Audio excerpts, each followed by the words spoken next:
순천의 할아버지도 나한테 전화를 기분이 너무너무 좋더라고요. 근데 하느님은 참 짓궂게도 그 전화 끊자마자 이번에는 저 부산에서 전화가 왔어요. 황창현 신부를 바꾸라고. 전화를 딱 받았더니 당신이 황창현 신부냐고. 내가 황창현 신부라.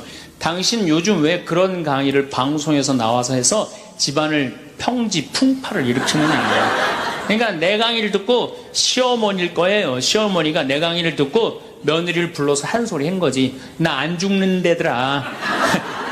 너 나 위에서 쓰다가 나 통장에 500만 원만 남길 테니까 나한테 유산 받을 생각 꿈도 꾸지 말아라. 그렇게 이제 얘기를 한 거야. 그러니까 그냥 열받으니까 나한테 전화를 한 거죠. 그런 강의 하지 말라고. 그리고 그 자매는 한마디 더 하더라고요. 당신 강의하는 거 재수없다고 그러죠.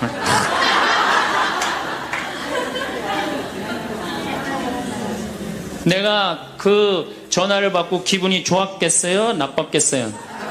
기분은 나빴지만 내가 화가 나고 내 감정을 주체할 정도는 아니었어요. 왜? 상황이 틀리니까.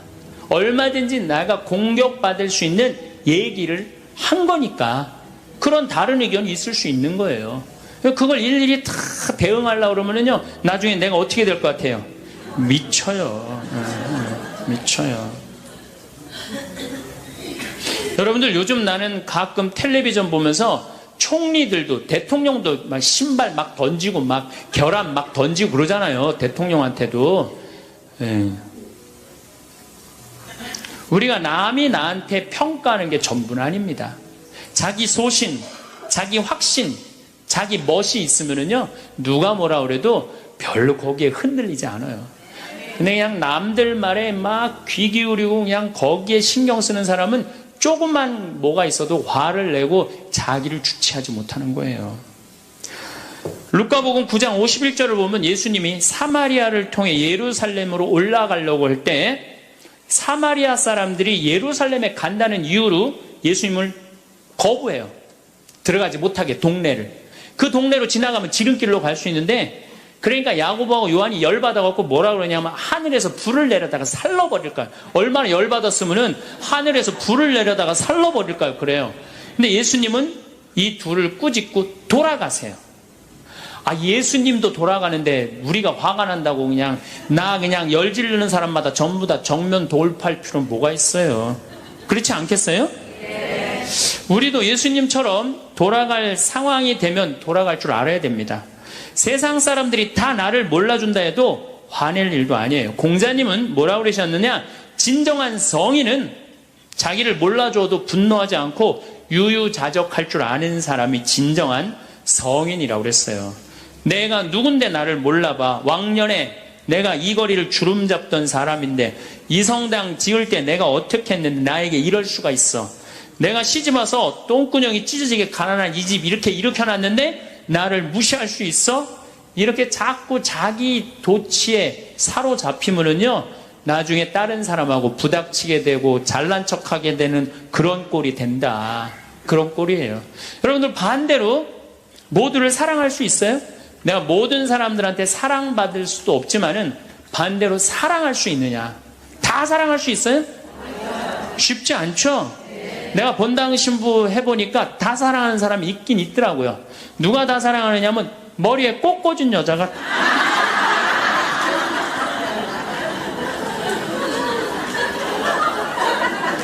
이게 모두를 사랑한다는 게 쉬운 게 아니에요. 근데 우리는 뭐에 지금 세뇌가 되어 있느냐면 성당에 나오면 어떻게 해야 된다고 생각해요?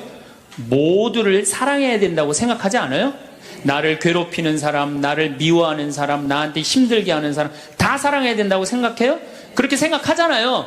그리고 은연중에 그런 교육을 받았어요. 은연중에. 근데 성서에 모두를 사랑하라는 구절은 없어요. 서로 사랑하라고 그랬지 모두를 사랑하라고 하는 구절은 없어요.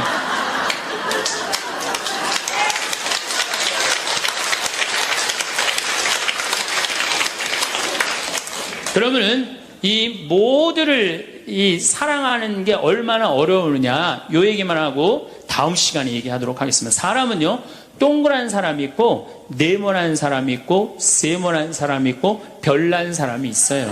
그렇죠? 근데 꼭 사람 중에 삐죽한 사람이 있어. 삐죽한 사람.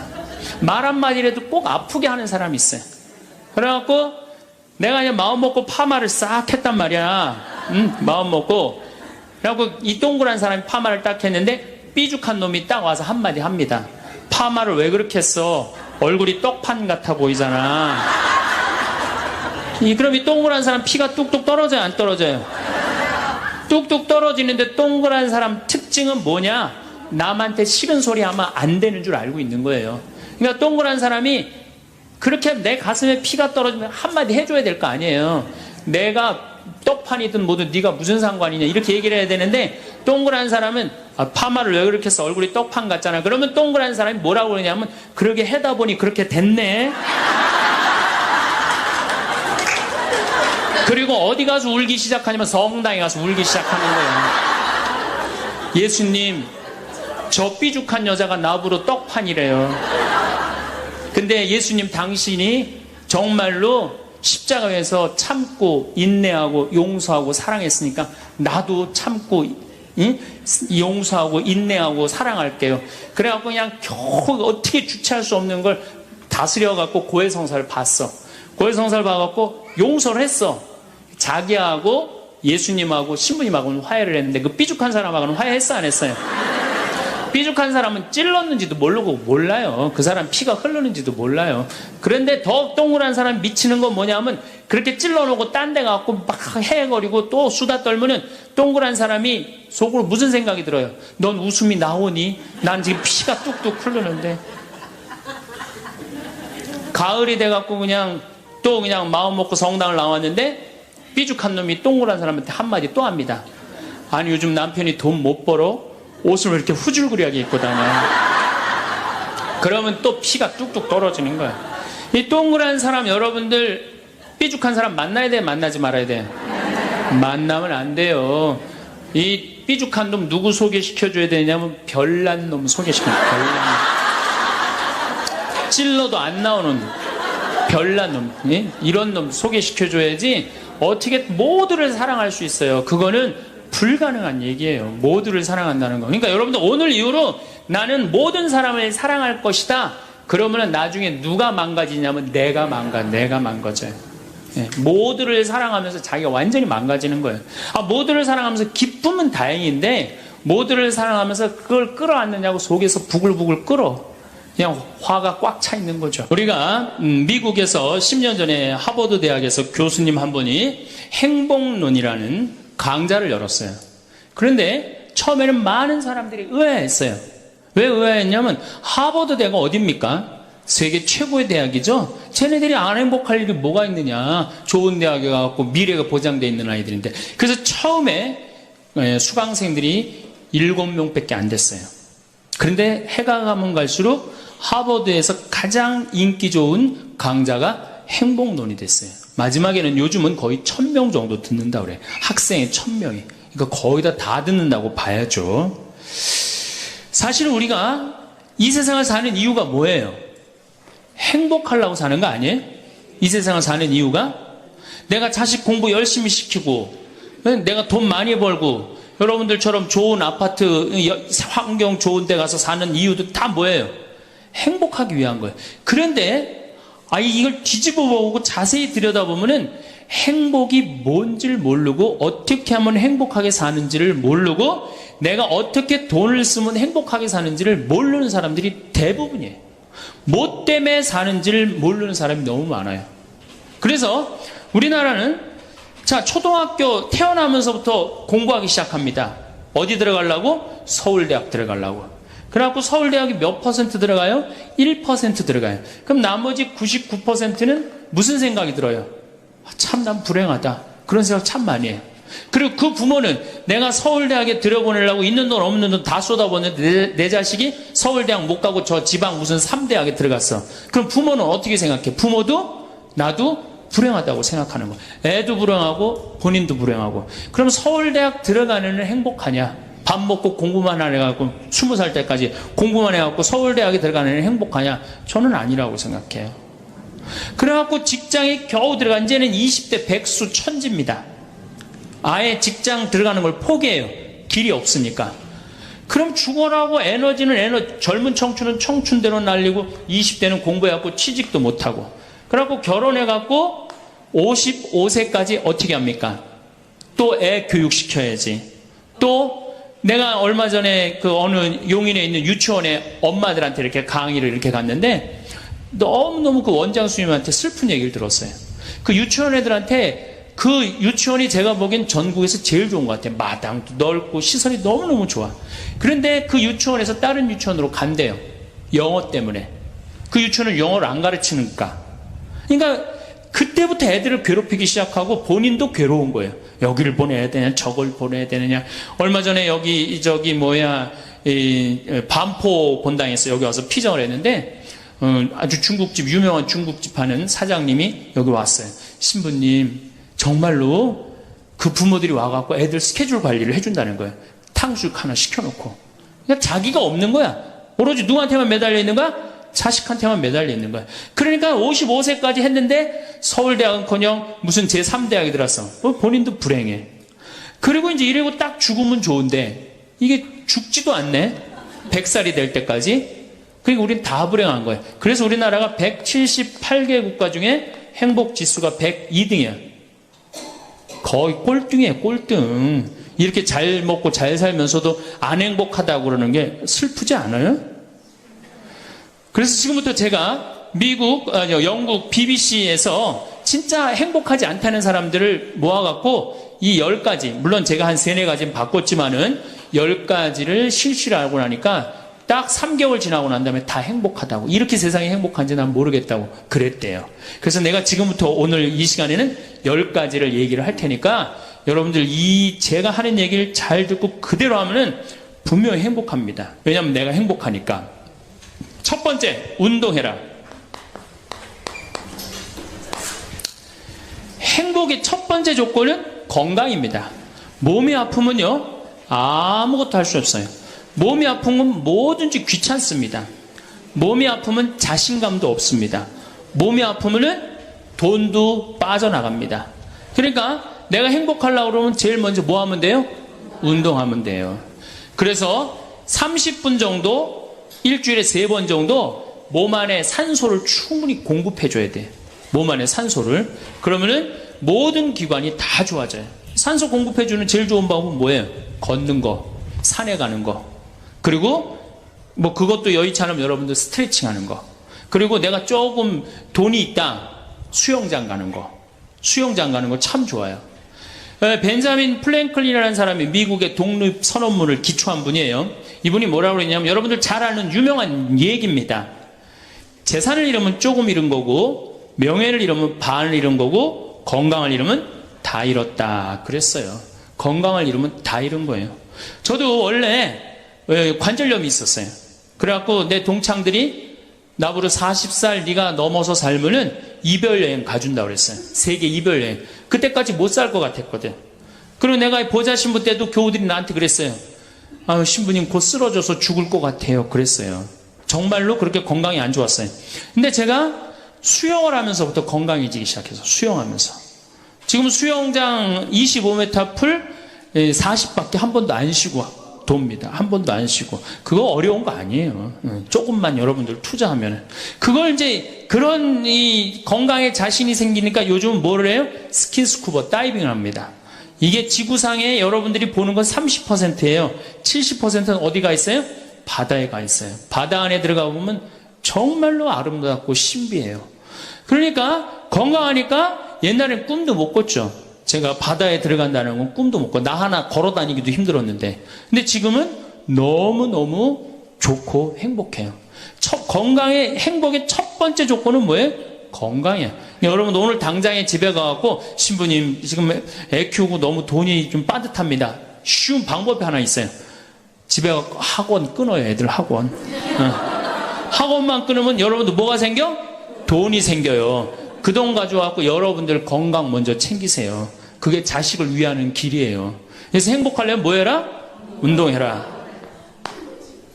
두 번째, 감사해라. 이거 참 우리가 못하는 것 중에 하나예요. 하루에 5가지씩 감사하라는 거예요. 하루에 5가지씩.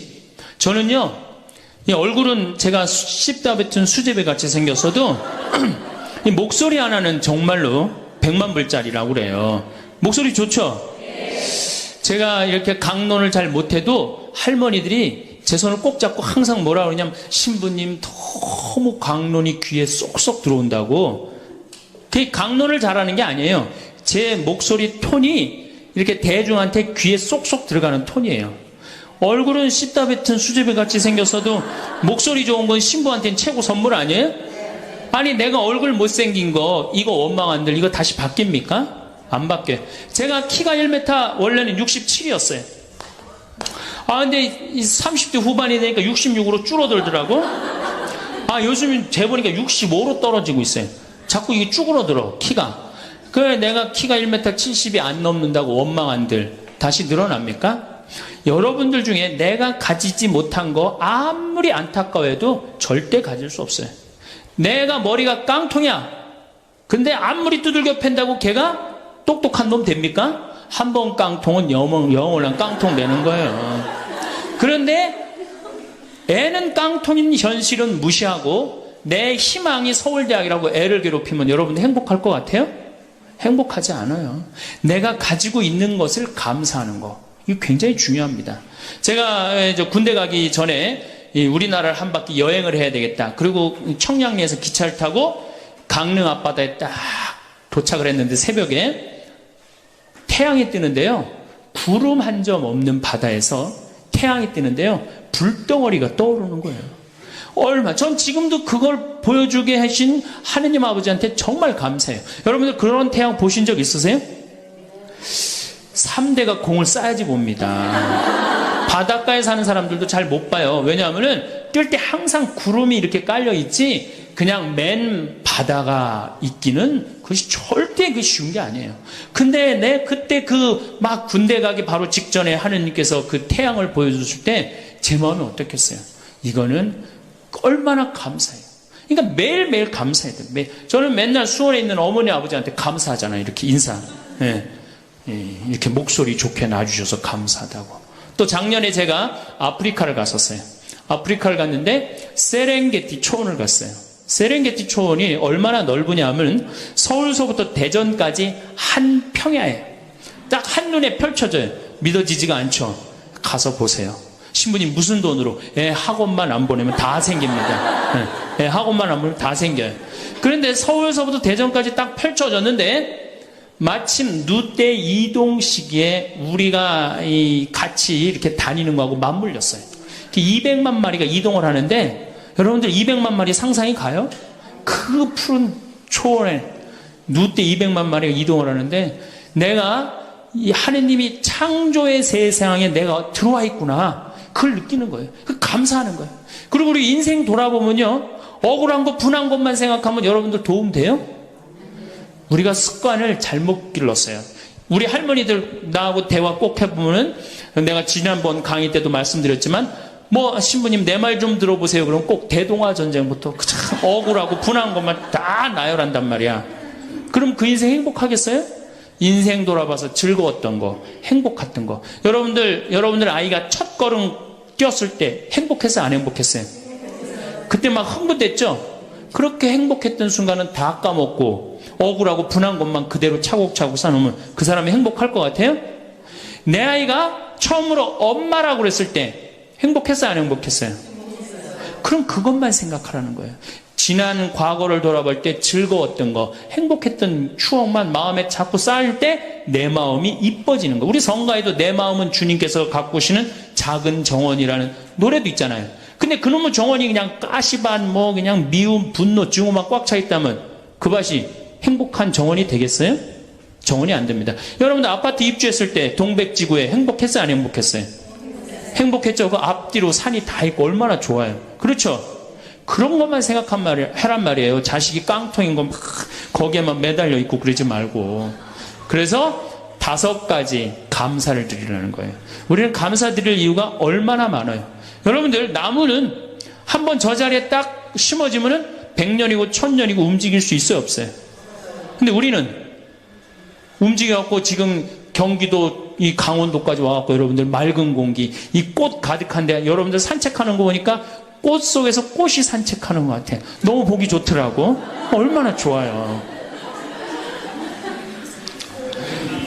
물고기는 물 속에서만 살 수 있어요. 그렇죠? 근데 우리는 하늘도 날고 땅도 걷고 바다도 들어가고 인간으로 태어난 게 얼마나 풍요로워요. 인간은 굉장히 풍요로운 존재예요. 생명력에 있어서. 그 풍요로움을 내가 마음껏 누리고 느끼고 살아가는 사람이 있는가 하면은 뒷방에 처박혀갖고 원망하고 분노하고 저주하는 사람, 그리고 살아가는 사람이 있어요. 여러분 어느 걸 선택하시겠어요? 먼저 거를 선택하시는 게 굉장히 중요해요. 그래서 항상 감사해라. 세 번째, 대화해라. 이게 100년 살 사람들의 숙제 중에 숙제입니다. 대화가. 왜냐하면 이게 30년 공자님 시대엔 평균 연령이 38세였어요. 대화할 시간이 어디 있어요. 애 놓고 애 키우고 그러다 죽기 바쁜데. 근데 지금 애가 다 직장에 다니고 손자 손녀까지 낳는데도 내가 죽어요 안 죽어요? 그러면 그 많은 시간 뭐하고 살 거예요? 그 많은 시간 대화하고 살아야 돼. 나하고 영적으로 맞는 사람하고 이야기하는 거 굉장히 중요합니다. 영적으로 맞는 사람이랑 대화하는 거. 나는 우리 신부들하고 대화하는 거 참 좋아하는데, 나는 우리 그 동기 신부들도 뭐 친한 편이지만은 우리 선배들하고도 많이 친해요. 내가 아주 좋아하는 신부 베드로 신부가 작년에 나하고 북유럽을 여행을 가기로 했는데, 이 신부가 몸이 아파갖고 다시 복귀를 해. 그러니까 이제 다시 본당 신부로 발령을 받아서 이렇게 일반 여행을 가기 싫고 성지순례를 가고 싶었나 봐요. 나하고 약속을 깨고 저는 혼자 북유럽을 가고, 이 신부는 메주고리를 갔다 왔어요. 메주고리를 갔다 왔는데, 내가 이제 교구청 강의 나가거나 교구에 강의 나갈 일이 있으면 그 집에서 잠을 잘 자요. 이제 그 성지순례 갔다 오고 난 다음에 그 집에서 잠을 자는데, 그 신부가 미안했는지 성지순례 갔다 온 이야기를 해주는 거예요. 메주고리는 40년 동안 성모님이 4명한테 매일 발현한대요. 한 명한테는 부활 때, 성탄 때, 또 한 명한테는 8월 매달 15일에 이렇게 발현을 한대요. 그곳에 이제 갔는데, 거기서 신부님을 한 분 만나셨대요. 어떤 신부님을 만났느냐 하면은 이탈리아 신부님인데, 시실리 본당 신부님을 만났대요. 근데 이 신부님은 굉장히 나이가 굉장히 80이 다 된 할아버지래요. 근데 이 할아버지가 신앙의 여정이 특별했던 거야.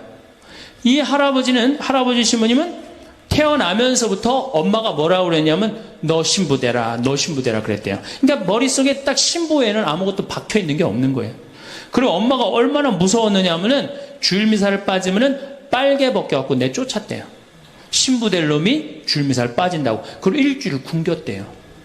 그러니까 한 번도 다른 걸 생각해 본 적이 없는 거, 무서워갖고 엄마가. 그리고 자기는 신부가 팔자인 줄 아는 거예요. 그래갖고 신부가 됐으니 뭐가 행복해? 자기가 원하는 것도 아닌데 이끌려서 그냥 신부가 됐는데, 그래갖고 정말로 신앙심 없이 이 신부님이 10년을 그냥 살았대요. 그 신부님도 아마 엄마 죽으면 이제 관두려고 이제 이게 언제 죽나 기다리는데, 이제 사제로 생활을 한 지 10년이 됐는데, 자매들하고 어느 날 같이 있는데 자매 중에 하나가 마귀가 걸린 거예요. 그래갖고 막 마귀짓을 하는 거예요. 막 마귀짓을 해요. 그래갖고 주위의 자매님들이, 그때 1950년대니까 구마기도 함부로 못했거든요. 신부만 할 수 있었어요. 신부님 빨리 하셔라. 난 못한다. 왜 못하시냐? 사실은 내가 신앙심이 없어갖고 이렇게 안수기도를, 마귀를 쫓는다고 안수기도를 하면은 그 마귀가 금방 내가 신앙이 없는지 알아볼 거다. 그래서 나한테 들어올까봐 나 무서워서 난 못한다. 그래도 신부님밖에 없는데 어떻게 하시냐? 신부님이 하셔라. 그래서 어쩔 수 없이 구마기도를 했대요. 머리에 손을 얹고 뭐라고 이 신부님이 기도했느냐면, 마귀야 부탁이니 제발 나한테만 들어오지 말아다오, 이렇게 기도를 했대요. 그런데 마귀가 나간 거예요. 그러고 자매가 깨어나고, 신부님 너무 감사하다고, 나 마귀 쫓아내줘서. 그런 소리 하지 마라. 난 마귀 쫓아낸 적 없다. 그저 나한테만 들어오지 말라고 그랬다. 아니라고. 신부님이 머리에 손을 얹었을 때 성령의 힘이 얼마나 셌는지 마귀가 자기를 끌고 나가려고 그랬는데 못 끌고 나갔다는 거예요. 그때 신부님 마음이 조금 뜨거워진 거예요. 나같이 신앙심 없고 나같이 이게 수동적인 인간도 주님께서 도구로 쓰시는구나. 그래서 조금 마음이 열렸어요. 마음이 열려도 이 신부님은 너희는 모두 이것을 받아 먹어라. 이는 너희를 위하여 내어줄 내 몸이다. 이렇게 하면서도 20년 동안 미사를 하면서도 정말 거룩한 변화가 일어날까 의심을 했었대요. 아직도 내 신앙이 약하니까 안 일어나겠지. 근데 20년째 너희는 모두 이것을 받아 먹어라. 이는 너희를 위하여 내어줄 내 몸이다. 그러는데 예수님의 목소리가 딱 나와서 예수님이 하는 걸 느끼겠더래. 그러니까 미사도 누가 지내는 게 아니다? 내가 지내는 게 아니라 내 몸을 빌어서 예수님이 지내는구나. 이탈리아 시실리섬 본당 신부인데 이게 마음이 너무 뜨거워진 거예요. 뜨거워져갖고 어떻게 했느냐? 길거리에 뛰쳐나와서 선교를 하기 시작한 거예요. 그래서 7,000명을 선교를 했대요. 그냥 대단한 거죠. 그거 대단한 거예요. 근데 이 신부님이 이제 예수님도 사랑하고 신앙심도 굳고 사제로서 이제 너무 행복해. 그런데 문제가 하나 있어요. 어떤 문제가 있냐면 자기 엄마가 너무너무 무서웠기 때문에 예수님 엄마도 무섭다고 생각을 한 거예요. 그래서 평생 성모님한테 한 번도 의지를 한 적이 없는 거예요. 간구를 해본 적도 없고. 내가 이렇게 사제로서 이제 모든 게 다 됐는데 우리 성모님한테 내가 우리 예수님, 이 좋은 예수님 낳아주신 성모님을 사랑해야 되지 않겠느냐. 그래서 보스니아 크로아티아에 있는 메주고리에 이제 운전을 하고 갔대요. 갔는데 성모 발현동산에 딱 도착을 했는데 성모님이 그 발현동산에 느껴지는 품이 성모님이 나를 평생 이 품에서 내가 성모님 품에서 이제까지 보호받아 왔구나를 그냥 느끼겠더래요. 그게 이 신부님이 너무너무 행복한 거지. 그래서 매년 그 메주고리에 와갖고 세계에서 오는 신부들한테 자기 신앙을 고백을 하는 거예요. 나는 이렇게 사제로 평생 살면서 이런 은총을 받았다. 그걸 이제 우리 베드로 신부가 듣고 와서 나한테 얘기를 해주는데 한 새벽 한 3시간을 얘기를 해주는데 그 시간이 너무너무 은혜로운 거예요. 얼마나 그런 영적으로 통하는 사람이 있으면은 행복해요. 그렇죠? 여러분들, 그래서 여러분들 이제 대화가 뭐 요새 무슨 프로에 대화가 필요해 그런 것도 있다며요. 대화가 꼭 필요해요. 여러분들이 여러분을 영적으로 이끌어줄 스승이 필요해요. 신부님, 나는 사실은 저 사람이 굉장히 마음에 드는데 저 사람이 나한테 관심이 없어요. 저 사람이 영적으로 깊은데. 그러면은요, 내 돈 들여서 먹을 거 사주면서 얘기하시면 돼요. 여러분들, 내가 뭘 얻으려면 반드시 어떻게 해야 돼요? 투자해야 됩니다. 그러니까 영적으로 깊은 사람 선물도 사주고, 예? 밥도 사줘가면서 내가 접근해야지. 가만히 있는데 누가 나를 봐줘요. 적극적이어야 돼. 적극적이어야 돼. 그래서 대화 꼭 여러분들 필요하다는 거. 제일 좋은 건 남편이죠. 근데 남편이 안 되면은 주위에 다른 사람들, 주위에 영적으로 깊은 사람들 많아요. 또 뭐 판교가 뭐 땅값이 좋대더라, 뭐 동탄에 그 아파트 거기 상가가 좋대더라, 이런 사람 말고 정말로 삶의 질이 높은 사람, 영적으로 하느님 나라를 정말 갈구하는 사람, 이런 사람하고 가까이 지내고, 그런 사람한테 가까이 지내려면 어떻게 해야 돼? 내가 먼저 다가서야 돼요. 그래서 대화가 꼭 필요하다. 네 번째, 공부해라. 이거 정말로 중요한 것 중에 하나예요. 우리가 초등학교 6년, 중고등학교 6년, 대학교 4년 배워서 몇 살까지 울고 먹어요? 50까지. 실질적으로는 대학교 졸업하고 2년만 지나면 자기가 배운 게 다 끝난대요. 그런데도 우리는 공부 안 하고 어떻게 해? 그냥 사는 거예요. 50부터 100살까지 남은 인생 또 50년 남았는데 어떻게 해요? 그냥 사는 거예요. 아니, 용감해도 그렇게 용감할 수가 있어요? 공부를 안 하고? 저는 제가 신부가 돼서 환경에 너무너무 관심이 많았어요. 그런데 저는 인문학을 공부했잖아요. 종교 철학, 뭐 신학 이런 걸 배웠는데 환경을 딱 접근하니까 너무 어려워. 무슨 BOD가 어떻고, 뭐 COD가 어떻고, PPM이 어떻고, PPT가 어떻고, PPB가 너무너무 어렵더라고요. 그래서 내가 공부를 해야 되겠다. 그래서 아주대학교 산업공학과 환경공학과에 공부를 했어요. 대학원을. 2년을 공부하고 나니까 석사 학위가 나오더라고요. 석사 학위가 나오니까 환경부에서 연락이 왔어요. 신부님, 지금 전국적으로 60명 환경 강사를 모집하는데 천주교에 보니까 공학 석사 학위 따신 분이 계시니까 좀 나와주라고. 그럼 해라고. 그래갖고 이제 한강관리청인가 하여튼 어디에 제가 이름이 등록이 됐어요. 전국으로 다 뿌려졌어요. 그런데 천주교 교우들이 교육을 담당하면 다 날 부르는 거. 환경교육을 담당하면. 전라도 고구미에서 저를 불러요. 일반 주부대학에서. 고구미 어디냐? 그랬더니 일단 비행기를 타라고 그러더라고. 광주행 비행기를. 광주행 비행기를 탔어요. 여러분 고구미 어딘지 아세요? 여러분들도 모르죠? 광주행 비행기를 탔어요. 비행기를 탔더니 이제 자가용이 날 데리러 나왔어요. 자가용을 타고 나주를 지나고 영암을 지나고 무슨 완도 있는 데까지 갔어요. 이제 다 왔나 그랬더니 전화를 그랬더니 배 띄우라고 막 전화를 하더라고요. 배를 띄워갖고 배를 타고 이 섬으로 건너갖고 거기서 또 차를 타고 30분 정도 들어가니까 전라도 고금도라는 데예요. 우리나라 맨 끄트머리. 얼마나 좋아. 전국에 다니면서 강의해서 좋아. 그분들 천주교 신부 한 번도 본 적이 없잖아요. 신부가 와서 환경 강의하니까 선교해서 좋아. 강서료 받아서 좋아. 또 거기 멸치가 주산지라고 멸치 선물 받아서 좋아. 공부하면요, 여러분들 할 일이 너무너무 많고 인생이 너무너무 다이나믹한 인생이 기다려져요. 호스피스를 배워도 되고 무슨 공예를 배워도 되고 자수를 배워도 되고 수지침을 배워도 되고 도자기를 배워도 되고 플룻을 배워도 되고 남은 인생이 50년이란 말이에요. 50년. 여러분도 50년이 짧아요? 앞으로? 그런데 공부 안 하고 그냥 버티고 그냥 살 거예요? 이제 공부하셔야 돼요. 공부를 하셔야만이 여러분들의 인생이 행복해집니다. 5번째, TV 시청을 반으로 줄여라. 이게 이제 문제 중에 문제예요. 제가 전전 시간에도 TV에 대한 얘기를 했지만 현대의 하느님이 누구예요? 저는 십자가에 계신 예수님이 하느님이라고 생각 안 해요. 현대의 하느님은 TV님입니다. 가정방문 다녀보면은 거실 정가운데 누가 모셔져 계셔요? 텔레비전님이 모셔져 계셔요. 텔레비전님이 모셔져 계신데 소파는 누굴 향해서 배열되어 있어요? 텔레비전님을 향해서 배열. 말씀하십시오. 당신 종이 듣고 있나이다. 텔레비전님이 시키는 대로 다 합니다. 마가 좋으니 마를 사 먹어라. 그럼 다음날 다 줄 서서 마 사 먹고, 도라지가 좋으니 도라지를 사 먹어라. 그러면 또 다 도라지 사 먹고. 텔레비전이 시키는 대로 하는 거예요. 아침에 일어나고 누구한테 제일 먼저 문안 인사드려요? KBS님 밤새 안녕히 주무셨습니까? 사실 평화방송에 인사하는 경우들은 좀 나아요. 그래도 아침에 아침 미사도 하고 그 새벽에 성모님 강의도 나오고 묵주기도도 나오고 그러잖아. 근데 꼭 KBS님 밤새 주무셨습니까?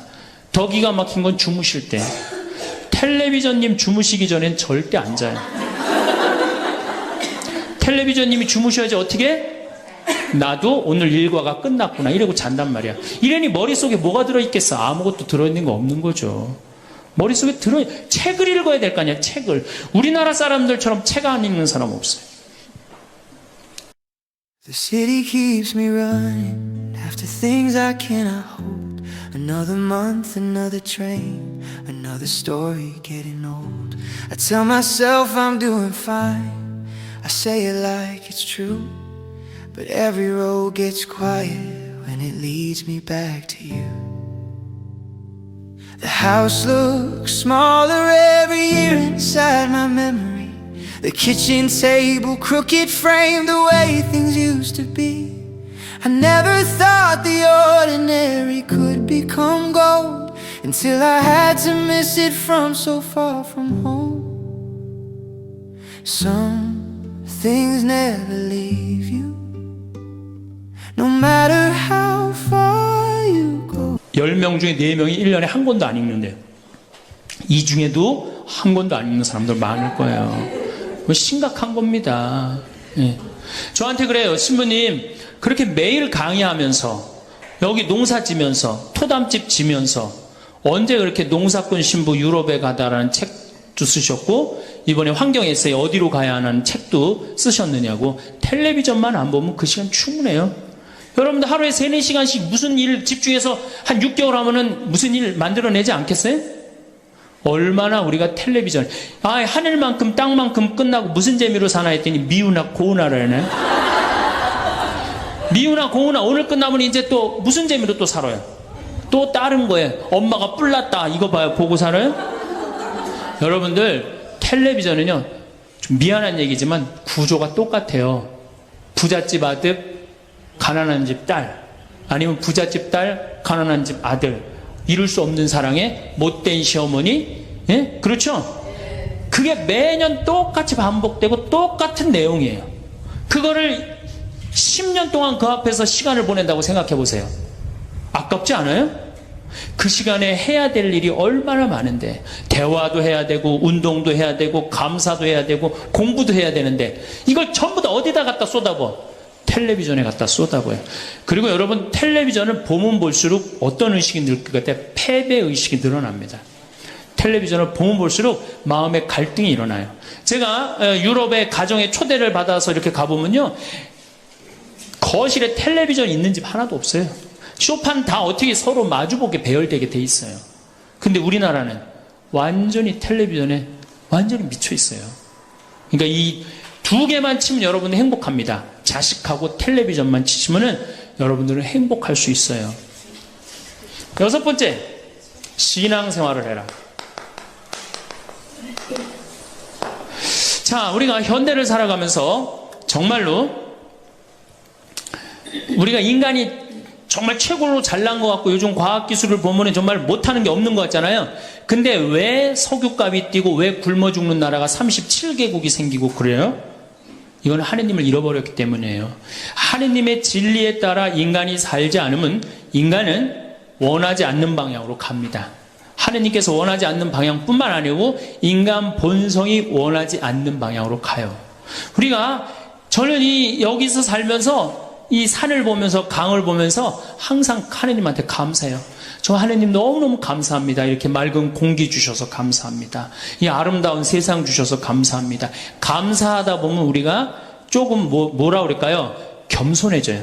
근데 이게 다 자기 것인 줄 알고 막 파괴하기 시작하면요, 자연이 파괴되면 결국은 누가 파괴돼요? 인간이 파괴되는 거예요. 그러니까 우리가 하느님께 가까이 가면은 자연도 일치가 되는데 하느님으로부터 멀어지면 멀어질수록 자연도 파괴되는 거예요. 그래서 여러분들 신앙생활 하십시오. 아까 제가 천주교 조금 욕을 했는데 그래도 천주교 괜찮아요. 아주 제가 보기에는 무슨 우리 교우들 어두운 데로 안 끌고 가요. 더욱이 내 동창 중에 또 옛날에 죽산성당 아시죠? 죽산성지 있는 데 있죠? 거기 내 동창 신부가 그 본당 신부로 있었는데 그 신부 너무 재미난 얘기를 해줬어요. 아니 옆에 30년 동안 개신교 다니던 할머니가 어느 날 개종을 했대요. 성당으로. 똑같이 열심히 나오더래요. 교회 나가는 것만큼 훨씬. 근데 이 할머니가 다리가 부러진 거예요. 그래갖고 택시 타고 또 계속 나오는 거예요. 그래서 본당 신부가 그랬대요. 할머니 이렇게 맨날 택시 타고 나오고 그러니까 그러지 말고 내가 봉송 잘 테니까 이 아픈 동안은 나오지 말아라. 돈 들여서. 그랬더니 이 할머니가 하시는 말씀이 신부님 괜찮아요.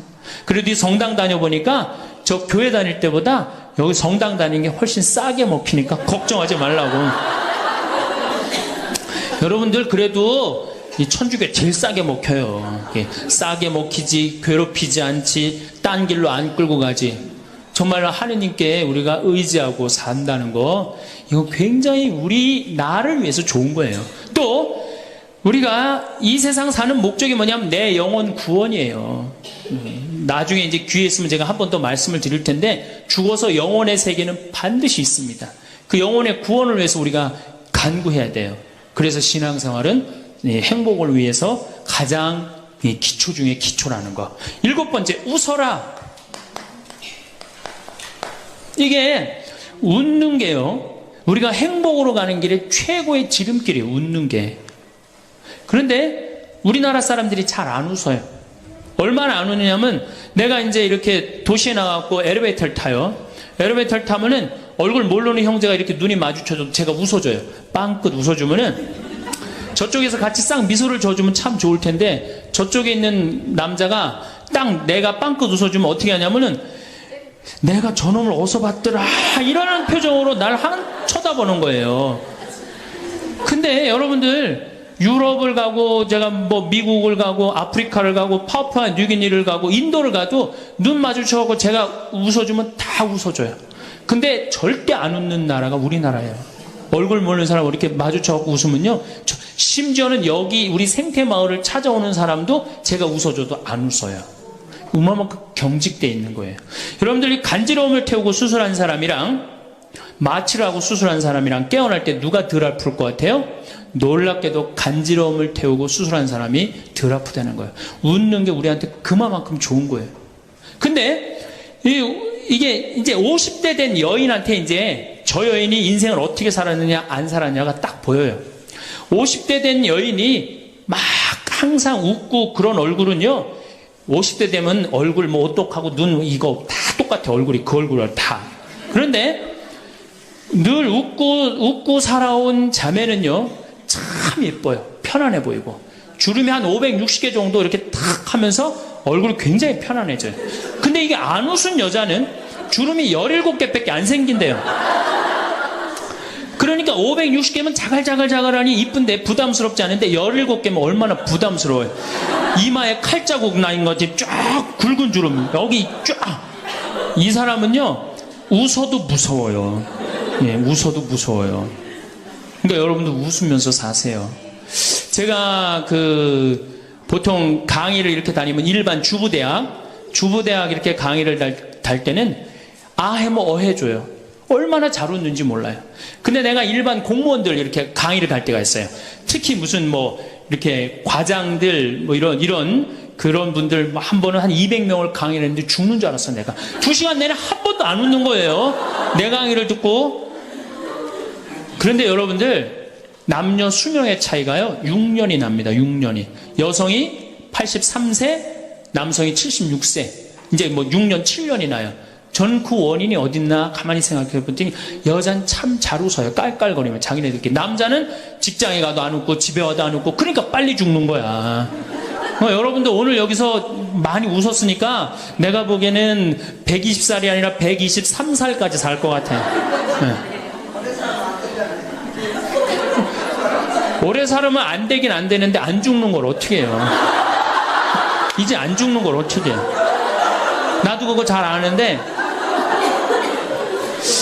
여러분들 민주주의하고 공산주의가 결정적으로 갈린 이유가 뭐라고 생각하세요? 승패가 어디에 있다고 생각하세요? 저는요, 공산주의를 이렇게 보면요, 웃음이 없어요. 그렇죠? 가만히 생각하면 공산주의 생각하면 소련, 동독 이런 거 생각하면 웃음이 있어요, 없어요? 없죠? 그런데 민주주의 생각하면 유머가 있고 웃음이 있고 영화를 봐도 즐거운 영화만 있잖아요. 공산주의는 막 딱딱하고. 결국은 그래서 망한 거예요. 인간은요, 웃느냐 웃지 않느냐에 따라서 행복이 결정됩니다. 여러분들이 늘 웃고 산다, 그럼 여러분들은 행복의 길로 가는 거예요. 여러분들도 인상 쓰고 산다, 그럼 여러분 불행의 길로 가는 거예요. 그러니까 웃어야 돼. 또 웃는 사람한테 매력을 느낀다는 거예요. 웃는 사람한테, 잘 웃는 사람한테 매력이 느끼면 인간관계도 좋아지는 거 아니에요? 내가 재미난 얘기를 했는데 인상 빡 끝날 때까지 남들 다 웃는데 한 사람만 끝까지 안 웃어. 그러면 여러분들 끝까지 안 웃는 사람한테 여러분들 무슨 생각할 것 같아? 저 사람이 다음에 있으면 다시 재밌는 얘기 저 사람 앞에서 안 한다. 그러니까 그 사람하고는 어떻게 된 거예요? 담이 자꾸 생기는 거예요. 담이 자꾸. 그러니까 어떻게 해야 돼요, 여러분들? 웃으세요. 그리고 유머를 많이 배워두는 것도 좋아요. 오늘 저한테 강의 들은 거 이거 잘 외웠다가 가서 얘기해주고, 또 제 테이프에 나오는 거 잘 들었다가 얘기해주면은, 어서 그렇게 재미난 얘기를 해서 또 얘기 좀 해줘봐.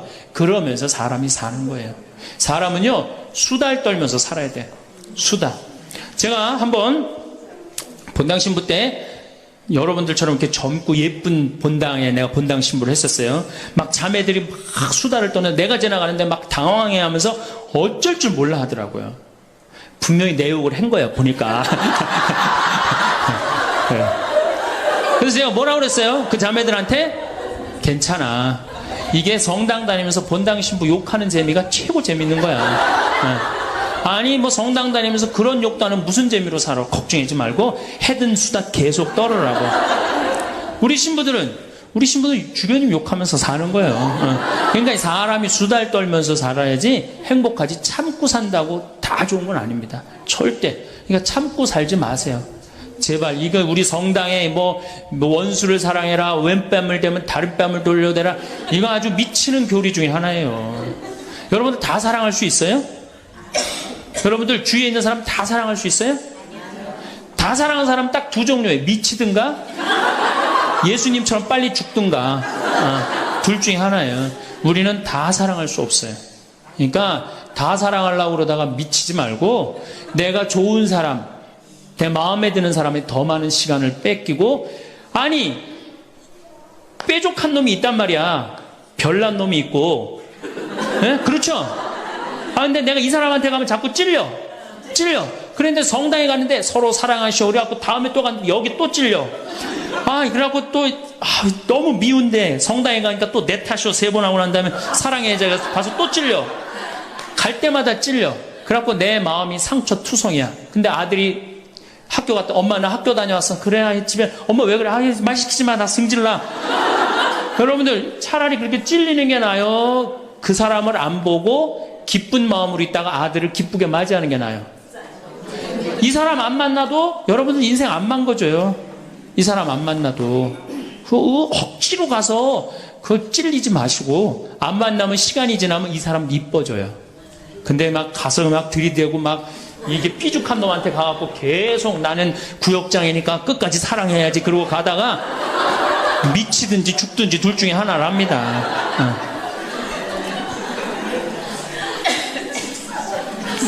8번째, 전화해라. 자, 여러분들, 제가, 저는 수원교구 신부예요. 수원교구 신부인데, 저는 뭐 다행히 우리 원주교구 주교님이 허락을 하셔서 평창에 들어와서 살고 있습니다. 근데 사실은 신부는 본당 신부가 최고예요. 뭐라고 그래도 교우들하고 함께, 아이들하고 함께, 할머니, 할아버지들하고 함께 살 때 신부는 행복한 거예요. 저는 여러분들 이제 오늘 가시면은 여기 정막 강산이에요. 여기 해 떨어지면요, 내 다리도 안 보여요. 내 다리도. 해 떨어지면 내 다리도 안 보여. 여기 아까 잠깐 앉아서 신부님 너무 경치가 좋다고 그러는데 딱 하루 좋은 거예요. 하루 좋은 거지. 이걸 일주일, 2주일 여기 해 떨어져 갖고 뭐 산책 나가면 내 다리도 안 보이는데 어딜 산책을 나가요. 굉장히 외롭습니다. 여기 앞에도 전원 5세대가 돌았는데 3세대가 우울증으로 나갔어요. 그럼 나도 여기서 교우들 뭐 몇천 명 속에서 살다가 평창에 들어와서 살면은 우울증 걸릴 수 있잖아요. 내 동창이 20명이거든요. 동창이 20명이나 되는데 왜 나한테 전화하는 놈 한 놈도 없지? 걔네들이 날 잊은 건 아닐까? 나는 왜 교구 밖으로 와서 이 고생을 하고 살까? 난 우울하다. 그럼 알아주는 놈 누가 있어요? 아무도 없어요. 어떻게 하면 돼? 내가 먼저 전화하면 되잖아. 아주 너무 쉬운 거 아니에요. 내가 전화해갖고 너 성당은 잘 짓고 있느냐? 너 요즘 큰 성당에 갔는데 어떻게 잘 지내냐? 내일은 내 동창이 또 우리 집에 와서 있겠대. 몸이 안 좋아갖고. 그러니까 그 전화를 하니까 동창들이 와서 안식년도 여기 와서 지내고, 아프면 여기 와서 지내고, 허리 수술에도 와서 지내고, 그러니까 외롭지 않은 거예요. 사랑도 먼저 하는 게 중요한 거지, 나한테 누가 해주지 않을까? 죽을 때까지 안 찾아옵니다. 남녀의 사랑 문제가 아니라 인간이 살아가면서 그런 거예요. 그러니까 내가 먼저 전화하라는 거예요. 굉장히 중요한 거예요. 내 동창 중에 지금 복음화국장, 우리 수원교구 복음화국장 내 동창인데, 얘가 로마로 유학을 갔어요. 있기 전에도 뭐 친하게 지냈지만 유학을 갔는데 이놈이 한 달에 3번 어김없이 전화하는 거예요. 생태마을 농사는 잘 되냐? 잘 돼. 그럼 또 다음에 전화해갖고 생태마을에 피정은 많이 들어오냐? 많이 들어와. 또 다음에 전화하고 너 몸은 안 아프냐? 안 아파. 다음 달에 또 전화해요. 생태마을 피정은 많이 들어오냐? 생태마을에 농사는 잘 되냐? 6년 동안 변함없이 전화하는 거예요. 내가 전화 한 번 우리 성당 여기 사무실로 전화해갖고 우리 사무장한테 우리 저기 황신부님 뭐하고 지내느냐고. 그 정도로. 그러니 싫어할래야 싫어할 수가 있어요? 얼마나 나를 그렇게 전화해주면 고마워. 그 흠이 있다면 꼭 수신자 부담으로 하는 것 빼고는 너무너무 좋아요. 여러분들도 전화번호를 적어놓고 그렇게 하십시오. 9번째, 시간이 없으니까. 자, 자기 자신을 사랑해라. 자기 자신을 사랑하지 않는 사람은 어느 누구도 사랑할 수 없어요. 자기 자신을 사랑하지 않는 사람은. 근데 이게 50대 된 아줌마들을 보면 다 쌈순이야. 쌈순이. 자식 보면 자식 보고 싸워요. 내가 너한테 해준 게 얼만데 서울대학도 못 가고 저 지방대학 가고 자취비 무슨 뭐 등록비 이런 거 내 속을 새기냐. 그리고 아들 보면 싸워요. 누워갖고 그냥 빈둥빈둥 거리면 이 왼수 같은 놈은 나가 돼지라 그러고. 남편 보면은 남편 보고 싸워요. 당신 나한테 시집 와갖고 나한테 해준 게 뭐 있냐고 그러고, 내가 눈이 뼈지. 시집 오기 전에 내가 그때 눈이 뼈지. 저 인간을 믿고 내가 시집을 왔다고 그러고 남편 보고 싸워요. 시어머니 보면 시어머니 보고도 싸워. 왜 죽지도 않고 나를 이렇게 괴롭히냐고. 왜 쌈순이가 될까요? 우리나라 40, 50대 주부들이 자기가 행복하지 않기 때문이에요. 다 해주면은 이게 자기 도리라고 큰 착각을 합니다. 그런데 시간이 가면 갈수록 상실감을 느껴요. 이젠 본인이 행복하려고 노력하세요. 여기 암 걸린 분들, 마지막에 이제 더 이상 살 수 없는 분들이 나한테 와서 면담을 해요. 특별히 자매님들이 나한테 면담을 할 때 울며 불며 통곡하는 얘기가 뭔지 아세요? 왜 다른 사람들한테는 그렇게 최선을 다했는데 왜 나한테 한 번도 맛있는 거 안 먹이고 나한테 좋은 거 한 번도 구경 안 시켜주고 왜 한 번도 나한테 못 해줬느냐고. 그런데 이제 죽으니 너무너무 나 자신이 불쌍하고 나 자신이 너무너무 억울하다는 거예요. 여러분들이 이제 자신을 위해서 쓰세요. 투시모님 돈이 어디 있어요? 학원만 안 보내면 돼요. 또 대학 다니는 자식 있으면 어떻게 당장 오늘 집에 가고 휴학시켜요. 니네가 벌으라고. 우리나라처럼 이렇게 자식한테 끝까지 대주는 나라는 아무 나라도 없어요. 미국은 졸업하고 30년 동안 대학 학비를 갚습니다. 다 자기가 갚아요. 우리나라처럼 결혼할 때까지 다 대주는 나라는 아무도 없어요. 그런데도 부모 자식 지간이 가장 안 찾아가는 나라가 우리나라가 1등이에요. 사랑이 제대로 안 된 거죠. 제대로 된 사랑을 안 하는 거죠. 나도 본당 신부로 이렇게 있으면서 냉면을 먹고 싶어. 그럼 총회장이 사줄래나 부회장이 사줄래나 성모회장이 사줄래나 안 기다립니다. 냉면 먹고 싶으면 어떻게? 내가 가서 사 먹어요. 내가 냉면 먹고 싶은지 누가 알아? 내가 가서 사 먹으면 되지. 그러니까 아무도 못 얻어먹어서. 그럼 이제 가을 지나고 나는데 가을 때, 강론 때 내가 교우들이 여기 3,500명이라며 교우가 3,500명 냉면 하나도 못 사 얻어먹었다. 그럼 교우들이 무슨 생각할 것 같아? 우리 신부님 챙겨주는 사람 하나도 없고 빨리 장가 보내드려야 되겠다. 이런 생각한단 말이에요. 그래서 나는 내가 사 먹어요. 내가 사 먹는 동시에 혼자 사 먹으면 청승 맞잖아요. 회장님들 데려가서 내가 사줘요. 내 돈으로. 신부님 무슨 돈이 있어서? 나 강사료 많으니까 다 사줘요. 근데 우리 천주교 교우들은요, 먹고 떨어지는 법이 없어요. 언제 효과가 나타나? 내 영명 죽일 때 다 돌아와요. 그러니까 어떻게? 나도 행복하고 교우들도 행복하고. 얼마나 좋아. 자기 자신을 사랑하십시오. 자기 자신을 귀하게 여겨야만이 그런 나를 보고 다른 사람이 행복한 거예요. 엄마가 맨날 인상 쓰고 있으면 자식이 행복하겠어요? 남편이 행복하겠어요? 시어머니가 행복하겠어요? 늘 밝은 모습으로 이렇게 행복하게. 그러니까 여러분들 자신을 사랑하세요. 10번째, 시간이 없으니까 맨 마지막으로는 이웃에게 친절해라. 이게 이제 문제 중에 문제예요. 우리 천주교 교우들이 무겁게 신앙생활 합니다. 십자가의 길도 하고 양심성찰도 하고 때로는 묵상도 하고 심하게는 관상기도까지 막 어디 다니면서 해요. 근데 실질적으로 그렇게 무겁게 신앙생활 하는 만큼 이웃한테 넉넉하냐? 넉넉하지 않아요. 1,000원 갖고 얼마나 치사하게 구는 줄 아세요? 여러분들 1,000원 가지고 정말 1,000원 때문에 막 갈등하고 괴로워하고 힘들어하고 얼마나 그런 줄 아세요? 여러분들 전철을 탔어요. 마음 편안하게 딱 앉아있는데 갑자기 누가 바구니를 들더니 맹인이 어두운 밤에 캄캄하 이러면 이때부터 갈등하기 시작하는 거야. 이 1,000원을 줄까 말까 이때부터 괴로워하고 얼굴이 빨개졌다 하여졌다. 누가 주래 옆에서? 누가 그런 적도 없는데 내가 100만 원 갖고 괴로워하면 또 이해를 해요. 이건 1,000원 가지고 딸랑 1,000원 가지고 줄까 말까. 그리고 뒷꼭지를 보고 뭐라 그래? 그래도 1,000원을 줄걸.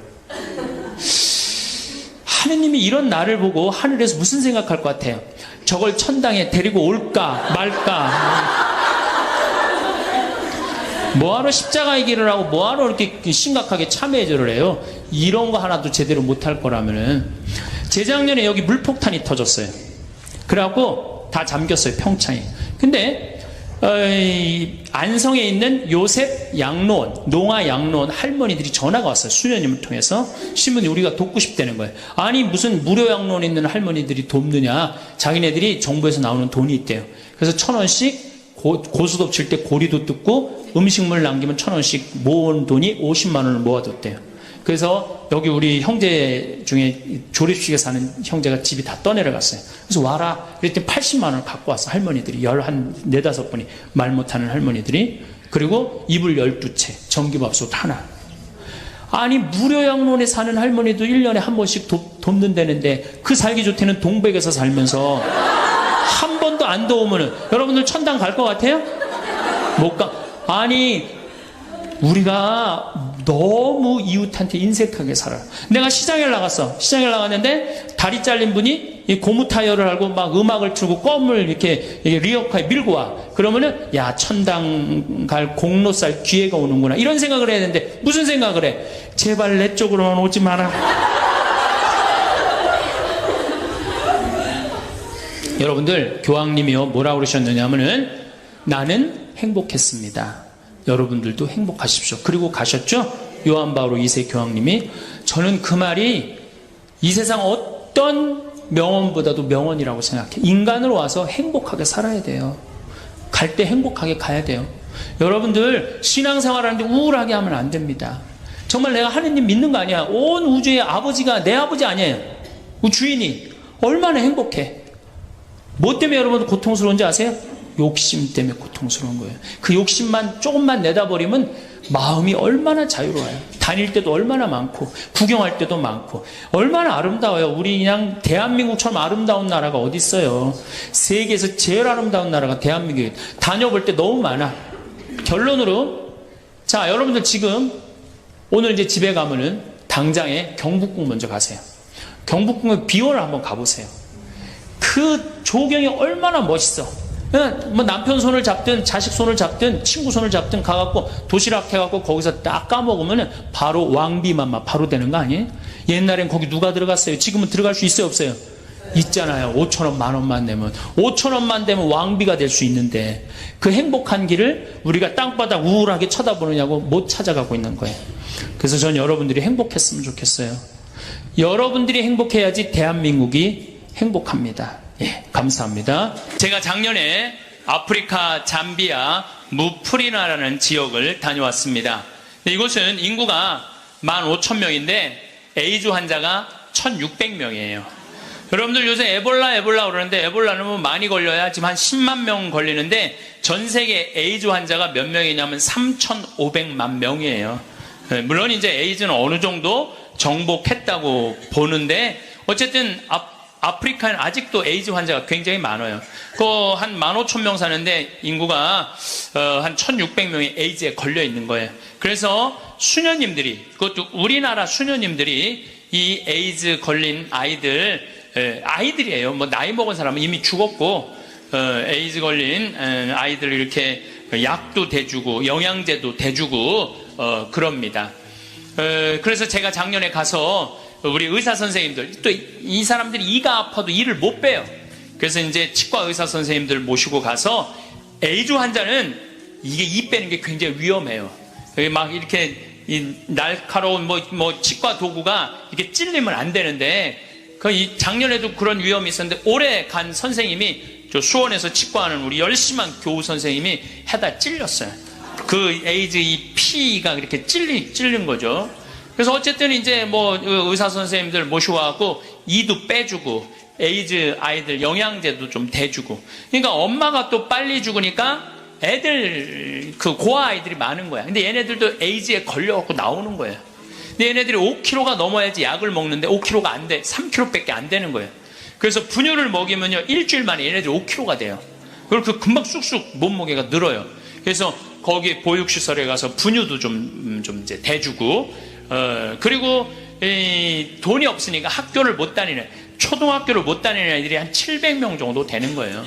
수녀님들이 그 아이들을 모아다가 공부를 가르치는데 돈이 없으니까 책 12권을 가지고 한 명이 공부를 하는 거야. 그래서 필요한 게 뭐냐니까 책을 사달래. 그래갖고 가갖고 2명이 한 권을 볼 수 있도록 해줬어요. 근데 내가 간 결정적인 이유는 나는 생태마을을 꾸미니까 거기에 자카란다 농장이 있어요. 근데 농장이 80만 평이야. 80만 평.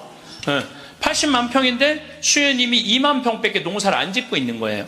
그래서 내가 수녀님한테 물어봤어요. 수녀님, 이거 농사 다 지면은 보육시설, 병원, 그 다음에 학교 다 운영할 수 있을 텐데 왜 2만 평밖에 못 꾸미고 있느냐? 그랬더니 신부님, 우리는 맨손으로 농사 짓는다는 거예요. 포크레인도 없고 트랙터도 없고 경운기도 없어서.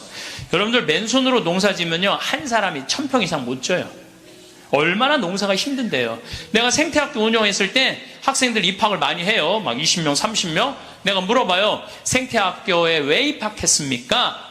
제가 이제 은퇴를 해서 예전에 땅을 한 4,000평 사둔 게 있는데 그거 이제 농사 지려고 농사 배우러 들어왔습니다. 그럼 한번 해봅시다. 그래갖고 이제 3월 한 달 동안 모종 내고 거름 뿌리고 막 해요. 한 달 지나고 나서 내가 다시 상담을 해요. 어떻게 농사 이제 한 4,000평 질만 하십니까? 그러니까 해보니까 이게 쉽지 않으네요. 한 1,000평 정도 할 수 있을 것 같아요. 그래요. 3월, 4월, 5월, 더운 이제 6월 이제 지나고 나서 학생들 여름방학 할 때 제가 물어봐요. 이제 한 몇 평이나 농사 질 수 있을 것 같으냐고. 그러니까 이분들이 하는 얘기가 한 10평 질 수 있을 것 같아요. 10평.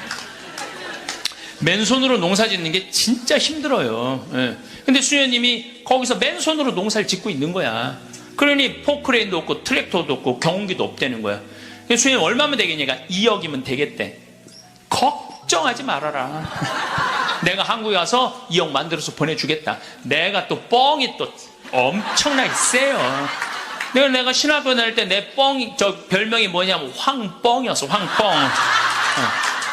일단 뻥을 쳐놓고 한국에 돌아와갖고 내가 강의 때 몇 번 얘기했어요. 평화방송에도 나가고 내가 여러분들 아프리카에 정말로 멋있는 일을 하고 싶은데 1,000만 원씩 20명만 도와주면 좋겠다.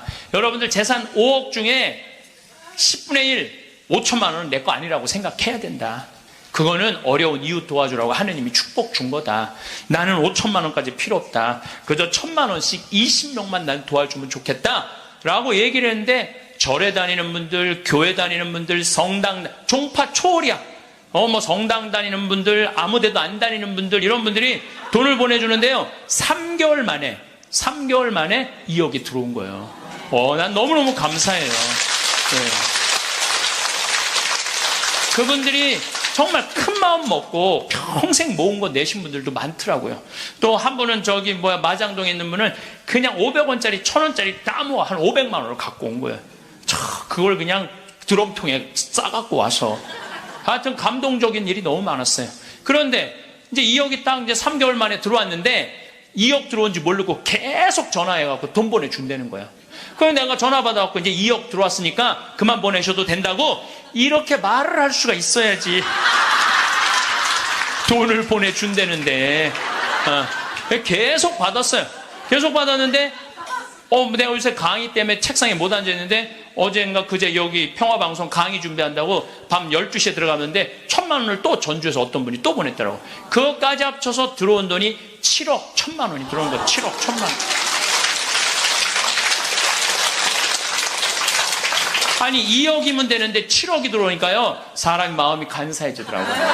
난 그래서 이걸 하면서 그 복지시설 사람들 이해가 되더라니까요. 그 돈 떼어먹는 사람들 이해가 되더라니까 이래서 떼어먹는구나. 그럼 어쨌든 내가 이제 포크레인 트랙터 경운기 사주기로 했으니까 그거 사주러 나갔어요. 나는 공투 조그만 걸 사주려고 갔는데 수현이 말을 바꾸는 거예요. 공투는 안 된다는 거예요. A10을 사자는 큰 거. 왜냐면은 여기 개미산이 한 2,000개 있어요. 농장 안에. 개미산이 있으니까 농사를 못 짓는 거예요. 자기는 무슨 일이라도 할 수 있고 움직일 수도 있지만 누워있는 뇌성마비 환자들은 움직이지도 못하니까 움직이지 못하는 우리가 당연히 돌보아야 된다면서 그 아름다운 생활을 하더라고요. 우리들은 말로만 회개한다고 용서해달라고 하는 건 의미가 없어요.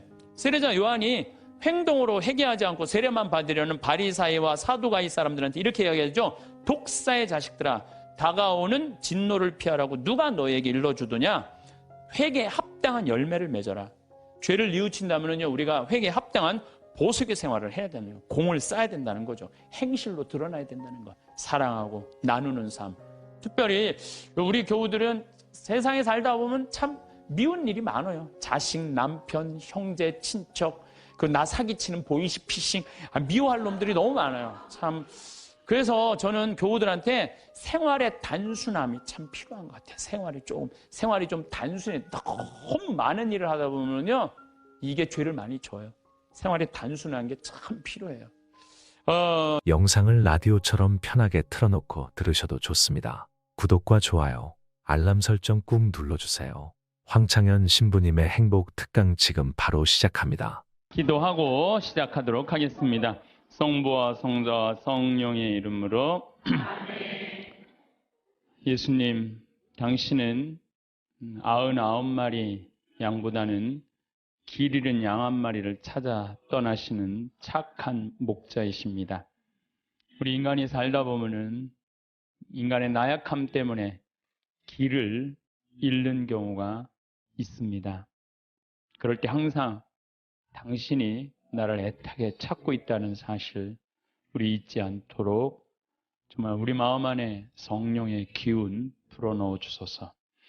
영광이 성부와 성자와 성령께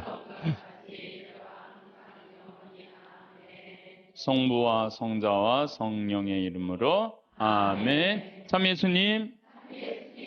네. 우리 인간은 나약하기 때문에 이 세상 살면서 죄를 지을 수밖에 없어요. 그런데 죄는 나로부터 시작되는 죄가 있어요. 나로부터 시작되는 죄.